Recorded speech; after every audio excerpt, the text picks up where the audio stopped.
இங்க ஒரு அப்பா அவங்களோட பையனுக்காக ஒரு ஸ்நாக்ஸை வாங்குறாரு. அதை அவன் கிட்ட கொடுத்துட்டு நான் போய் டிக்கெட் வாங்கிட்டு வரேன்னு சொல்லிட்டு கிளம்பிடுறாரு. அந்த குட்டி பையனும் ரொம்ப ஆசையா அதை சாப்பிடலாம்னு உட்கார போறான். அப்ப அவன் ஸ்லிப் ஆனதால அவன் கையில இருந்த ஸ்நாக்ஸ் கீழே கிடக்குற சகதியில போய் விழுந்துருது. இவன் ரொம்ப ஃபீல் பண்ணிட்டு அதை எடுத்து பாக்குறான். அது ஃபுல்லாவே சகதியா ஒட்டிருச்சு. இவன் அதை தொடச்சு பார்த்தோம், அது போகவே இல்ல.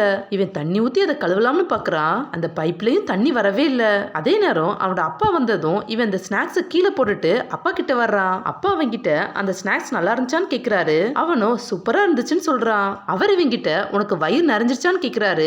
அவனும் ஆமான்னு சொல்லிடுறான். இவர் சரின்னு அவனை கூட்டிட்டு பஸ் கிட்ட போறாரு. அப்படி போறப்ப அந்த பையன் கீழே கிடக்குற ஸ்நாக்ஸை பார்த்துட்டு ஃபீல் பண்ணிட்டே போறான். அந்த பையன் பஸ்ல உட்காந்துட்டு சோகமா வெளியில பார்த்துட்டு இருக்கான். இத அப்பா பார்த்துட்டு அவன் கிட்ட பேக்ல இருந்து தண்ணி எடுன்னு சொல்றாரு.